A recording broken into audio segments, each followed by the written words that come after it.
Hello students, last class हम लोगों ने वेव मैकेनिकल मॉडल को स्टार्ट किया था। उसमें हमने देखा था कि 2 पॉइंट्स हमें पढ़ने थे। एक था हमारा डी ब्रोगली वेवलेंथ और दूसरा हमने उसमें पढ़ना था हेजनबर्ग अनसर्टेनिटी प्रिंसिपल।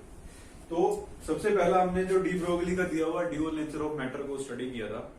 उसमें हमने जो है वेवलेंथ निकालनी सीखी थी और उसमें हमने देखा था ड्यूअल नेचर ऑफ मैटर में क्या बोला गया कि जो हमारी मैटर है उसका ड्यूअल नेचर होता है, यानी कि वेव नेचर भी है और पार्टिकल नेचर भी है।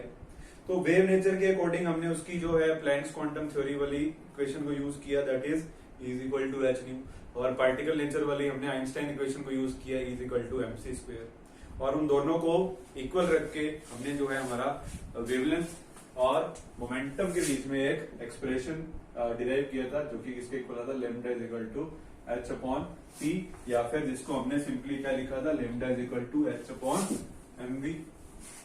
ठीक है, तो हमने ये एक्सप्रेशन डिराइव कर लिया था लास्ट क्लास में, lambda is equal to H upon P, या जो मोमेंटम होता है वो किसके इक्वल होता है, एमवी के इक्वल होता है। तो जो हमारी वेवलेंथ है उसका एक्सप्रेशन कुछ इस तरीके से हमने डिराइव किया। ठीक है, तो एक तो ये चीज हमने सीखी थी लास्ट क्लास, और दूसरी चीज जो सीखी थी वो ये थी कि जो वेवलेंथ है, वेवलेंथ और काइनेटिक एनर्जी के बीच में क्या रिलेशन है उसको भी हमने डिराइव किया था। तो वो जो एक्सप्रेशन था उसी को मैंने आज आगे यूज करना है, इसलिए थोड़ी सी हम उसके बारे में बात कर लेते हैं। तो हमने काइनेटिक एनर्जी के साथ कैसे इसका रिलेशन बनाया था। तो काइनेटिक एनर्जी जो होती है, काइनेटिक एनर्जी किसके इक्वल है, हाफ एमवी स्क्वायर, मालूम है सभी को। ठीक है, छोटी क्लासेस में पढ़ा है, kinetic energy is equal to half MV square होती है।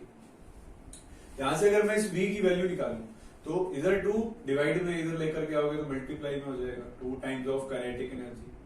ठीक है, और m इधर मल्टीप्लाई में था, इधर लाओगे तो डिवाइड में आ जाएगा। ठीक है, will be equal to v, इधर है स्क्वायर, इधर आओगे तो क्या बन जाएगा, रूट बन जाएगा। तो v की वैल्यू क्या होगी, under root 2 times kinetic energy by m will be equal to v। ठीक है, तो ये हमने v की वैल्यू उठा करके जो है पुट कर दी थी यहाँ पर। तो यहाँ पर इसको अगर हम पुट कर देंगे तो lambda is equal to h upon under root 2m kinetic energy. यही रिलेशन बनाया था हमने लास्ट क्लास, वेवलेंथ और काइनेटिक एनर्जी के बीच में। ठीक है, आज जो है हम रिलेशन बनाएंगे, वेवलेंथ कैलकुलेट करनी है हमें किसकी।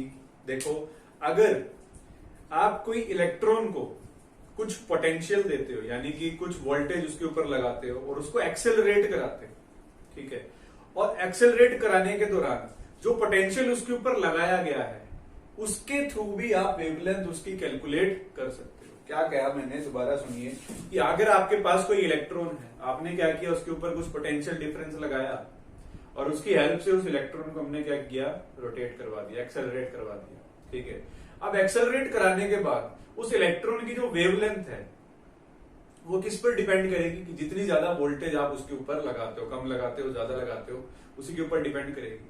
और उन दोनों के बीच में रिलेशन क्या बनता है, हम उसके बारे में बात करने वाले हैं। ठीक है, सो जो हमारा एक छोटा सा टॉपिक है, बिल्कुल ही छोटा सा, कि calculation of wavelength of electron accelerated by applying some potential, और जिसको सिंपली क्या बोल रहे हैं हम, वोल्टेज। ठीक है, तो क्या करना है आपको, वेवलेंथ कैलकुलेट करनी है उस इलेक्ट्रॉन की जिसको एक्सेलरेट कराया है हमने कुछ उसके ऊपर पोटेंशियल लगा करके। ठीक है, कुछ पोटेंशियल लगाया और उसको एक्सेलरेट करवाया। अब क्या करना है, इसका हमें वेवलेंथ कैलकुलेट करना है। तो देखो, सबसे पहली चीज, जब भी आप किसी चार्ज पार्टिकल के ऊपर कोई वोल्टेज लगाते हो, किसी चार्ज पार्टिकल के ऊपर जब आप वोल्टेज लगाते हो, यानी कुछ पोटेंशियल लगाते हो उसको एक्सेलरेट कराने के लिए, कोई भी चीज जब मूव कर रही है उस टाइम पे उसके अंदर कौन सी एनर्जी होती है, काइनेटिक एनर्जी होती है। मालूम है ना सभी को, कोई भी चीज मूव कर रही है उसके अंदर एनर्जी कौन सी है, काइनेटिक एनर्जी। ठीक है, यहां पर क्या चीज मूव कर रही है, इलेक्ट्रॉन मूव कर रहा है। ठीक है, और पोटेंशियल लगाया उसके ऊपर हमने, लेट्स से V पोटेंशियल हमने इसके ऊपर लगा दिया। ठीक है, तो V पोटेंशियल जब आप एक इलेक्ट्रॉन के ऊपर लगाते हो जिसके ऊपर मान लो चार्ज क्या है, क्यू चार्ज, ठीक है। Charge carried by the electron को मैं यहां पर क्यू लिख रहा हूं, charge carried by electron is Q and the potential applied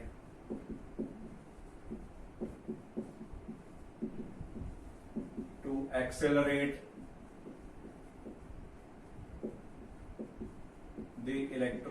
electron को एक्सेलरेट कराने के लिए जो पोटेंशियल लगाया गया है वो है आपका V, ठीक है।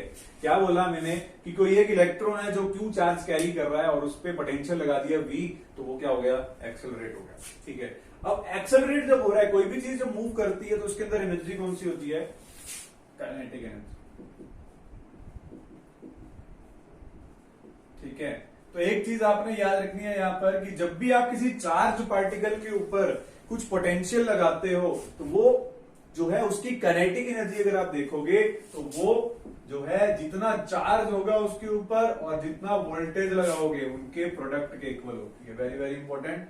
क्या चीज बोली मैंने यहां पर कि किसी भी चार्ज पार्टिकल के ऊपर जब कुछ पोटेंशियल लगाया जाता है तो उस टाइम पर जो इलेक्ट्रॉन है वो क्या करता है, काइनेटिक एनर्जी गेन कर लेता है। और वो कितनी काइनेटिक एनर्जी गेन करेगा, जितना उसके ऊपर चार्ज होगा और जितना उसके ऊपर पोटेंशियल लगाया जाएगा, उन दोनों का प्रोडक्ट कर दोगे तो वो हो जाएगी उसकी काइनेटिक एनर्जी, ठीक है।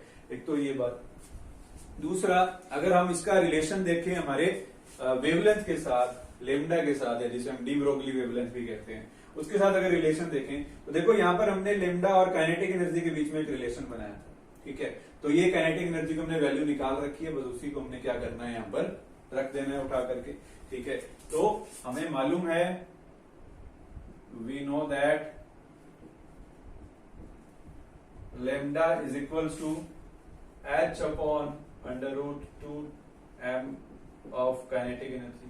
तो ये अगर इक्वेशन 1 है, ये इक्वेशन 2 है, तो क्या करोगे, पुट इक्वेशन 1 इन सेकंड, ठीक है। इसको उठा करके बस इसमें पुट करना है और कुछ नहीं करना।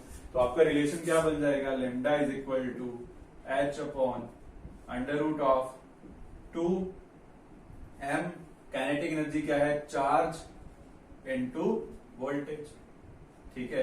तो ये रिलेशन बन जाएगा हमारा वेवलेंथ का, ठीक है।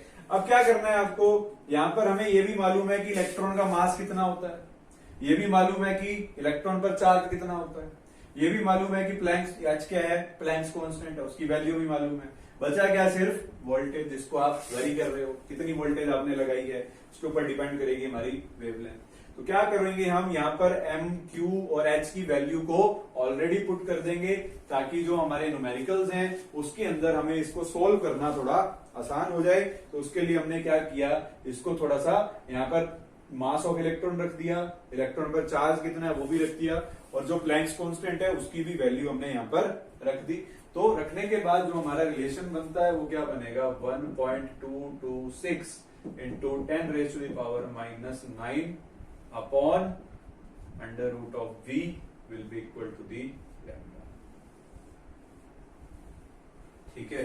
तो ये आपका जो है लैम्डा की वैल्यू निकल आएगी और इसकी जो यूनिट्स होंगी दैट विल बी मीटर, ठीक है। तो ये हो जाएगा मीटर में, और अगर आपको इसको उसमें करना है, एंगस्ट्रॉम में करना है, तो एंगस्ट्रॉम में करेंगे तो वो 12.26 बाय √v।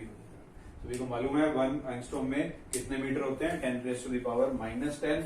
उससे भी पुट कर सकते हो या फिर सीधा आप याद रख सकते हो, एंगस्ट्रॉम के अंदर अगर आपको निकालना है तो 12.26 बाय √v। v क्या है हमारा यहाँ पर, v is the potential applied, ठीक है जी। तो ये वाला एक्सप्रेशन यूज करके आप जो है वेवलेंथ में और पोटेंशियल के बीच में रिलेशन निकाल सकते हैं। तो आपसे क्वेश्चन कई बार इसी तरीके से पूछा जाएगा कि एक आपके पास इलेक्ट्रॉन है, उसके ऊपर पोटेंशियल लगाया गया, फलाना फलाना कुछ भी वैल्यू दे दी, और आपसे पूछेगा बताओ अब उस इलेक्ट्रॉन की जो वेवलेंथ है वो क्या होगी। तो उस इलेक्ट्रॉन की वेवलेंथ जो है वो आप ये वाला एक्सप्रेशन यूज करके इजिली कैलकुलेट कर सकते हो, ठीक है। तो ये हो जाएगा आपका। अब इसके बाद नेक्स्ट जो है हमारा second part wave mechanical model का, जिसे हमने क्या लिखा था पहले, हिजेनबर्ग अनसर्टेनिटी प्रिंसिपल। आइए उसको स्टार्ट करते हैं।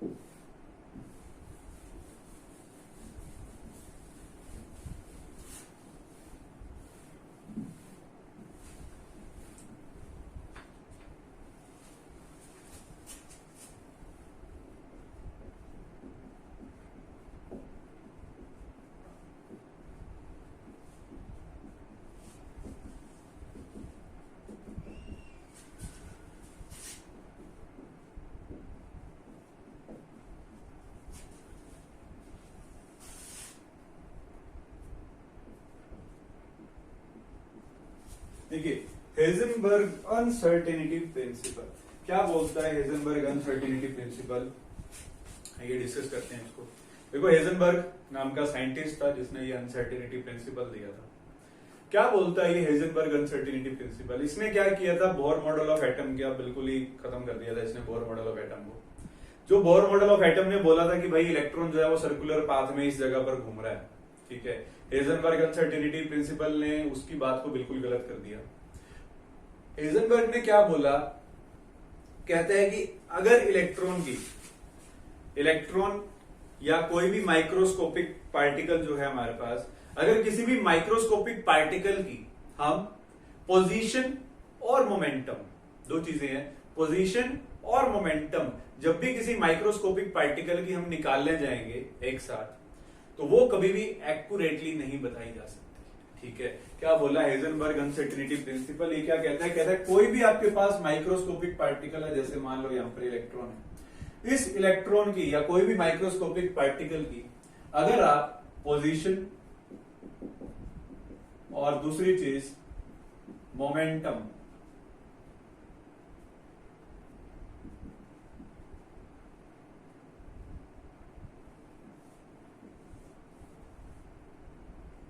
ठीक है, क्या बोला कि किसी भी माइक्रोस्कोपिक पार्टिकल की अगर पोजीशन और मोमेंटम जो है अगर आप एक साथ कैलकुलेट करने जाओगे तो वो दोनों एक्यूरेटली सर्टेनिटी के साथ आप कैलकुलेट नहीं कर सकते, ठीक है।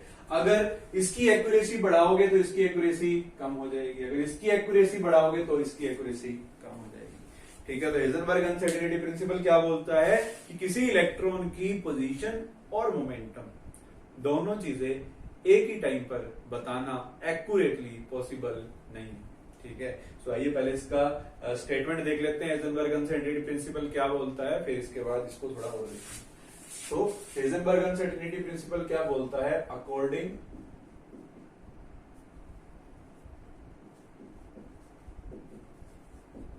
To this principal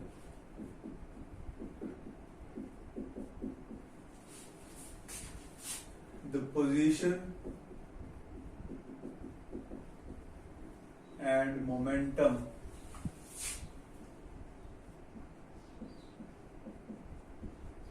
of any microscopic particle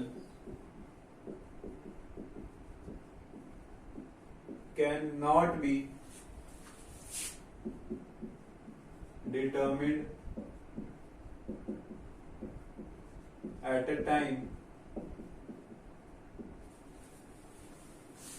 with accuracy,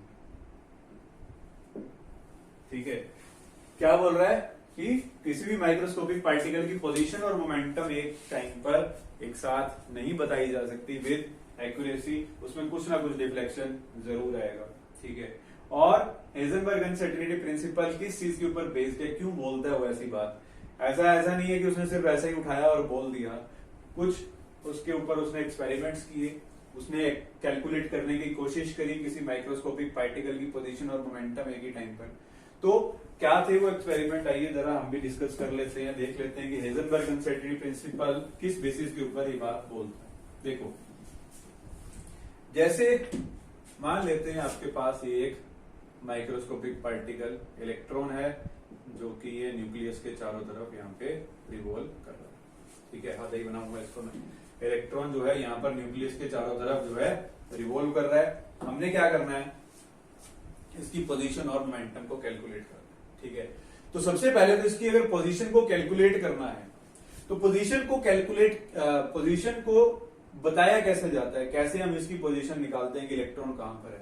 ठीक है, उसके लिए हम क्या करते हैं, एक रे इसके ऊपर स्ट्राइक करवाते हैं ऑफ फोटॉन्स।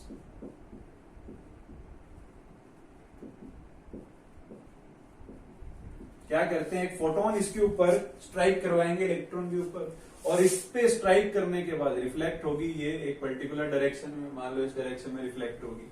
और यहां पर हमने क्या रखा हुआ है, अपना माइक्रोस्कोप, जहां पर हम इसको ऑब्जर्व करेंगे।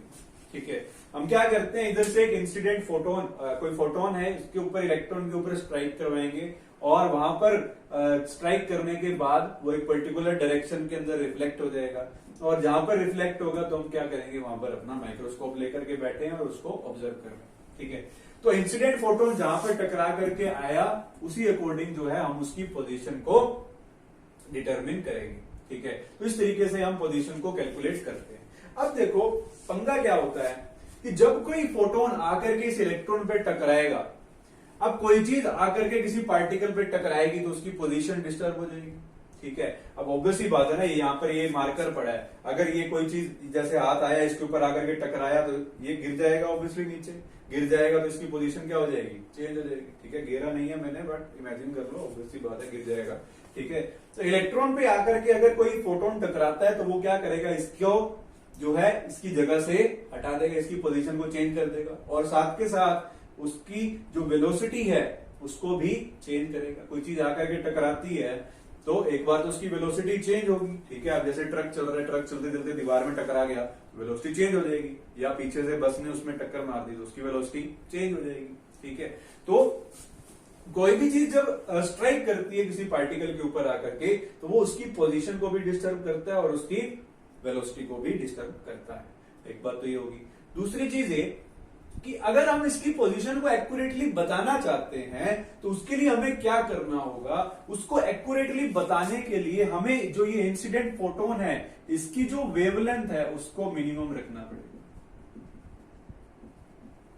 जितनी कम इसकी वेवलेंथ होगी उतना एक्यूरेटली हम इसकी पोजीशन को बता सकते हैं। ठीक है, तो एक चीज तो यहां पर हमें ये पता लगी कि किसी भी चीज की अगर हमें पोजीशन पता करनी है तो पोजीशन पता करने के लिए हम क्या करते हैं, उसके ऊपर फोटोन स्ट्राइक करवाते हैं, फोटोन स्ट्राइक करके रिफ्लेक्ट होकर के माइक्रोस्कोप में जाएगा, वहां पर हम उस चीज को ऑब्जर्व करते हैं। ठीक है, और जब कोई फोटोन आकर के किसी पार्टिकल से टकराता है तो वो उसकी क्या करता है, पोजीशन भी चेंज कर देता है और उसकी वेलोसिटी पे भी फर्क डालता है। और अगर वो चीज हमें एक्यूरेटली चाहिए कि अगर उसकी पोजीशन को एक्यूरेटली कैलकुलेट करना चाहते हो तो उसके लिए क्या करना होगा, हमें जो इसकी फोटोन स्ट्राइक करवा रहे हो उसकी जो वेवलेंथ है उसको कम से कम करना होगा।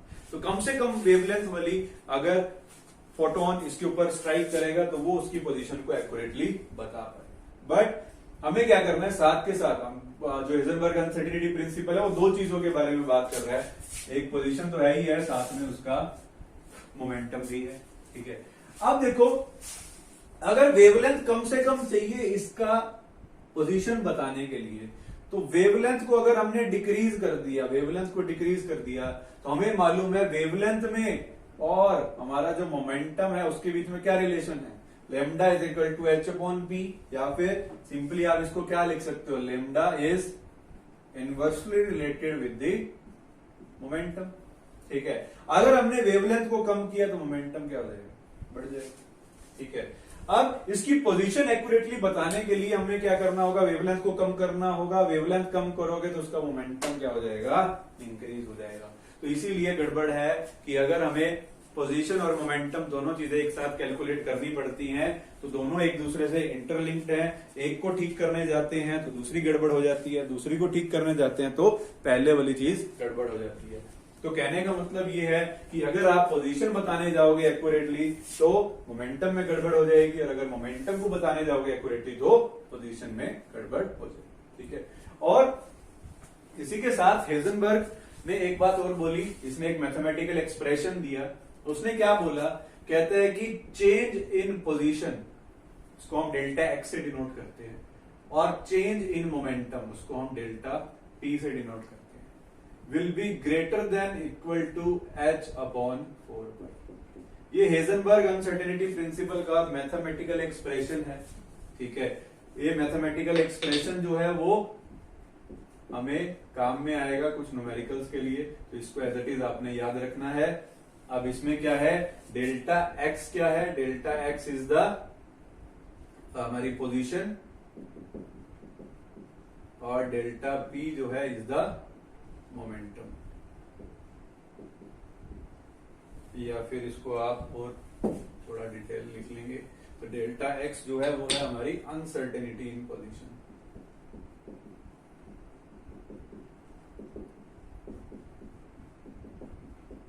और डेल्टा पी क्या है, अनसर्टेनिटी इन मोमेंटम।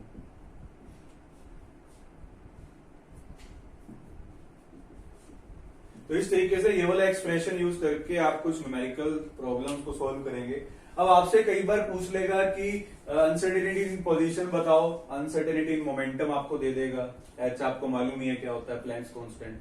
उन केसेस में आपको क्या करना है, इसको जो है इन दोनों के प्रोडक्ट को इक्वली कर दोगे एच अपॉन 4 की अप्रोक्सीमेटली लेट करना पड़ता है न्यूमेरिकल्स को सोल्व करने के लिए। और कई बार आपसे अनसर्टेनिटी इन वेलोसिटी भी पूछ सकता है, तो अनसर्टेनिटी इन वेलोसिटी कैसे बताई जाती है, मोमेंटम, अनसर्टेनिटी इन मोमेंटम आपको मालूम है, मोमेंटम किसके इक्वल होता है, product of mass and velocity. ठीक है, तो अनसर्टेनिटी इन मोमेंटम जो है वो किसके इक्वल हो जाएगा, मास इनटू में अनसर्टेनिटी इन वेलोसिटी। ठीक है, तो delta P is equal to M into delta V होता है। तो कई बार आपसे अनसर्टेनिटी इन वेलोसिटी भी पूछ सकता है, तो आपको ये चीज भी पता होनी चाहिए। ठीक है, तो इस पे बेस्ड हम एक क्वेश्चन करेंगे, देखते हैं कैसा है क्वेश्चन, किस तरीके से इसको सोल्व करना है। बड़ा सिंपल सा क्वेश्चन है, बस आपको एक्सप्रेशन पता होना चाहिए, इसको यूज करके आप क्वेश्चन सोल्व कर सकते हो। आपके पास क्वेश्चन है, calculate the uncertainty in the velocity of a cricket ball, calculate the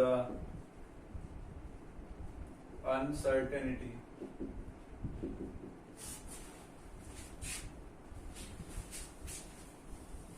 in velocity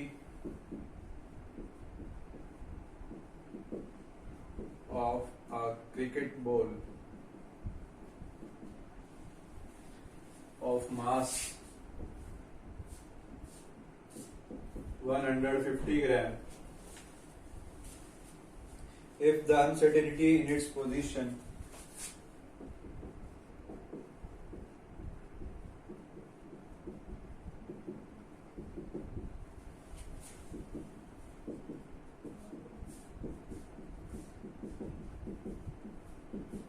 is the order of 1 angstrom। ठीक है, क्या है क्वेश्चन, आपको बोल रहा है calculate the uncertainty in velocity of a cricket ball of mass 150 gram if the uncertainty in its position is the order of 1 angstrom.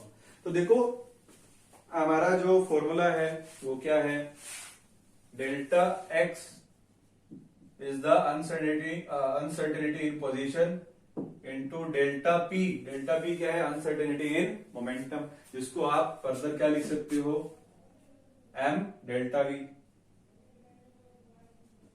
m delta v, delta v क्या हो जाएगा, uncertainty in the velocity is equal to h upon 4 pi।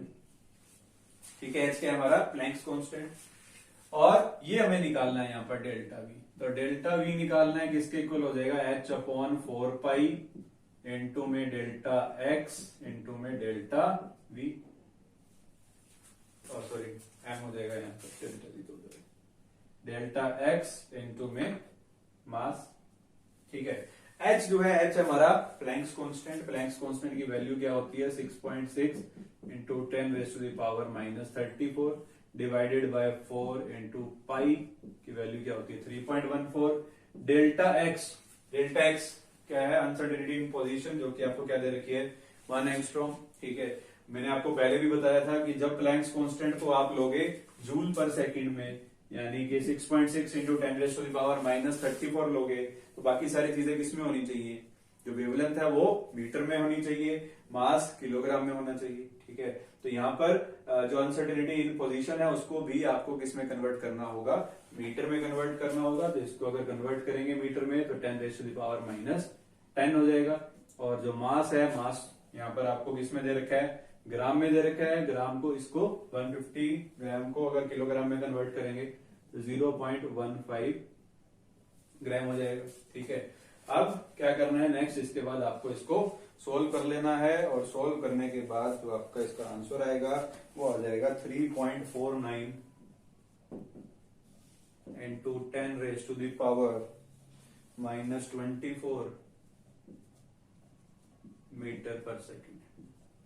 तो ये आ जाएगी आपकी uncertainty in the velocity.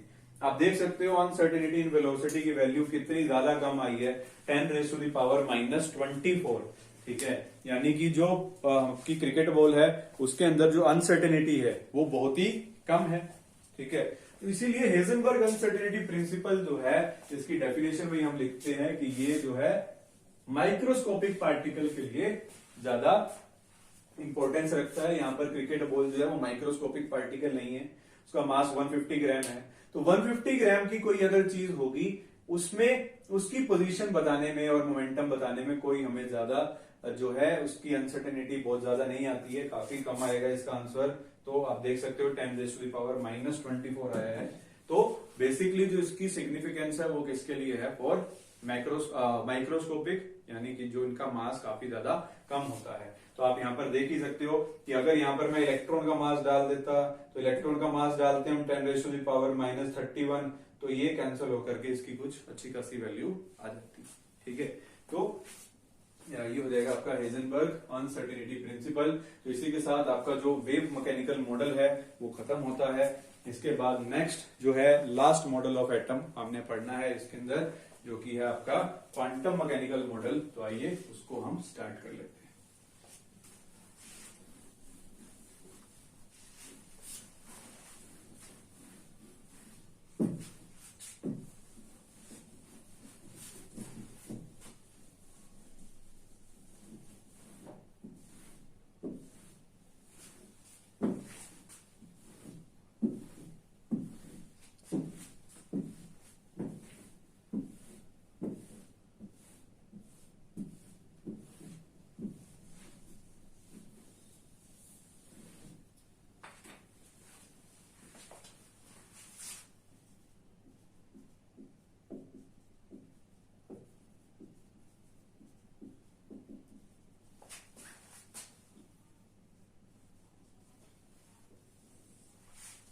देखो quantum mechanical model जो है ये पूरा का पूरा एक इक्वेशन के अराउंड घूमता है, ठीक है।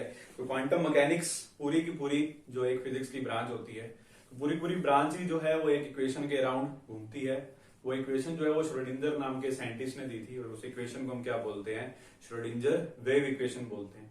तो अभी तक जो भी हमने मॉडल ऑफ एटम पढ़े हैं उन सभी का आप कह सकते हो ये हेड है, इसी को ही सबसे ज्यादा सक्सेसफुल अभी तक माना गया है।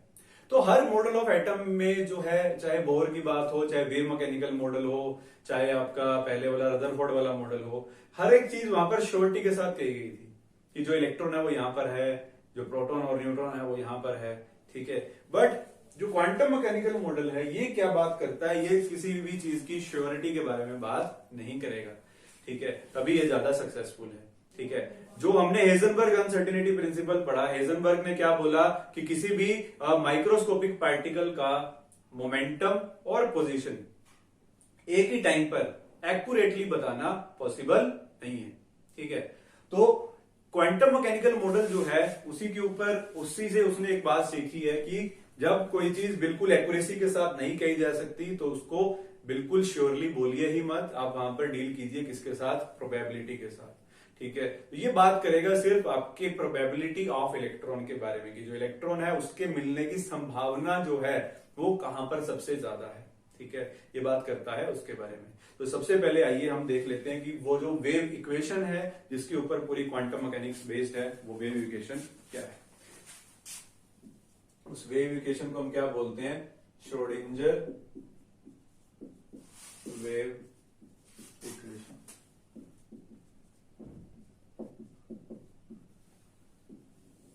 जो श्रोडिंगर वेव इक्वेशन है वो कुछ इस तरीके से नजर आएगी आपको। बस इसका जो एक्सप्रेशन है उसी को याद रखना है, ज्यादा आपको इसमें कोई ये जानने की जरूरत नहीं है कि इक्वेशन कहाँ से आई है। ठीक है, वैसे तो इसकी काफी लंबी चौड़ी डेरिवेशन होती है, बट अभी इसको हमारा कोई ज्यादा यूज नहीं है, ना ही सिलेबस में है। तो आपको इसका डायरेक्ट एक्सप्रेशन याद रखना है, वो भी जो आपका नीट वाले बच्चे हैं, मेडिकल वाले बच्चे हैं, उसको उन्हें ये करने की जरूरत नहीं है, ये उनके सिलेबस में ही नहीं है। तो आप इस टॉपिक को स्किप कर सकते हो। श्रोडिंगर वेव सिर्फ ये एक्सप्रेशन ही याद रखना है, वैसे तो आप रख लो तो काफी अच्छी बात है, तो आपकी नॉलेज ही बढ़ाएगा। D square psi by D X, D square psi by D Y square plus D square psi by D Z square plus 8 pi square M by X square into में E minus V into psi is equal to 0। तो ये होती है आपकी Schrodinger wave equation. तो इस Schrodinger wave equation में जो कई सारी आपके लिए नई नई चीजें नजर आ रही हैं कि ये त्रिशूल सा क्या बनाया है, यहाँ पर ई क्या है, वी क्या है, तो ये सारी चीजें क्या क्या होती हैं उसके बारे में हम यहाँ पर डिस्कस करेंगे। तो देखो, सबसे पहले बात करें जो बिल्कुल नई चीज है, पहली बात, इसको जो है ये जो त्रिशूल बनाया है यहाँ पर, इसको हम साई से डिनोट कर, साई बोलते हैं। ठीक है, साई बोलते हैं। और ये होता क्या है, ये बेसिकली जो वेव होती है उसका एम्पलीट्यूड होता है। तो वेव का जो एम्पलीट्यूड है वो आपको मालूम ही है, क्रस्ट और ट्रफ जो होती है उसकी हाइट कितनी है, वो है हमारा एम्पलीट्यूड, जिसको हम साई से डिनोट करते हैं। ठीक है, और जो है आपका यहाँ पर एम जो है वो मास हो जाएगा इलेक्ट्रॉन का, एच जो है वो प्लैंक्स कांस्टेंट है, ई जो है यहाँ पर इज द टोटल एनर्जी। ठीक है, वी जो है V is the potential energy. ठीक है, तो ई है आपकी टोटल एनर्जी, वी है पोटेंशियल एनर्जी, एच जो है H is the Planck's constant. बस, और तो कुछ नहीं है इसके अंदर। एम हो जाएगा आपका मास। तो ये हो जाएगी हमारी श्रोडिंगर वेव इक्वेशन। और इस श्रोडिंगर वेव इक्वेशन को आप थोड़ा शॉर्ट में भी लिख सकते हो। In short, Schrodinger wave equation जो होती है कुछ इस तरीके से लिखी जाती है। इसमें हम लगाते हैं एच के ऊपर, इसको टॉपी बना देंगे, साई इज इक्वल्स टू ई साई। ठीक है, एच कैप जो होता है यहां पर, इसको हम बोलते हैं हैमिल्टोनियन ऑपरेटर। ठीक है, इसको बोलते हैं हैमिल्टोनियन ऑपरेटर। अब एक चीज आप यहां पर देख लेना, कहीं ऐसा ना करना कि साई से साई काट दो, आप ये कैंसिल नहीं कर सकते, क्योंकि जो ये होता है हैमिल्टोनियन ऑपरेटर। ऑपरेटर बेसिकली क्या चीज होती है, जैसे कि आप मैथ में एक ऑपरेटर पढ़ते हो, जैसे हम लिखते हैं रूट, √2। अगर इस रूट की बात करें तो ये रूट क्या करता है, इस 2 की वैल्यू को डिसाइड करता है, या इसके अंदर जो भी कोई चीज होगी उसकी वैल्यू को डिसाइड करेगा। तो √2 और इधर कहीं 2 है तो उसको कैंसिल तो नहीं कर सकते ना आपस में। तो ऑपरेटर जो होता है उसके अंदर जो भी कोई चीज है उसकी वैल्यू को डिसाइड करता है। तो यहाँ पर ये जो है आपका हैमिल्टोनियन ऑपरेटर है। तो इसको जो है हम शॉर्ट में श्रोडिंगर वेव इक्वेशन को कुछ इस तरीके से लिखते हैं। और अगर हैमिल्टोनियन ऑपरेटर की वैल्यू को देखो तो वो होती है आपकी, हैमिल्टोनियन ऑपरेटर जो होता है वो होता है आपका minus H square by 8 pi square M into में एक और यहां पर ऑपरेटर बना रहे हैं, इसे हम बोलते हैं लैप्लेशियन ऑपरेटर। ठीक है, प्लस वी। ठीक है, और ये जो लैप्लेशियन ऑपरेटर होता है यहाँ पर, लैप्लेशियन ऑपरेटर जो है वो होता है इक्वल आपके D square by D X square plus D square by, sorry इसका स्क्वेयर आएगा। ठीक है, D square by D X square, D square by D Y square plus D square by D Z square. तो इस operator को हम बोलते हैं लैप्लेशियन ऑपरेटर। ठीक है, लैप्लेशियन ऑपरेटर। ठीक है, तो इसकी वैल्यू होती है minus H square, Hamiltonian operator की वैल्यू क्या होगी, minus H square into Laplacian operator divided by 8 pi square M plus V. V क्या है, पोटेंशियल एनर्जी। ठीक है, तो ये श्रोडिंगर वेव इक्वेशन को आपसे इस पे बेस कोई न्यूमेरिकल नहीं पूछने वाला कभी। ठीक है, आपको क्या करना है, बस इसके जो एक्सप्रेशन है कि हैमिल्टोनियन ऑपरेटर जो है उसकी उसका क्या एक्सप्रेशन है, लैप्लेशियन ऑपरेटर है, इसका क्या एक्सप्रेशन है, और जो प्रॉपर श्रोडिंगर वेव इक्वेशन है वो किस तरीके से लिखी जाती है, ये चीज आपको पता होनी चाहिए। बस इससे ज्यादा कुछ नहीं आने वाला आपसे। तो आज के लिए इतना ही करेंगे, बाकी हम नेक्स्ट क्लास में देखेंगे।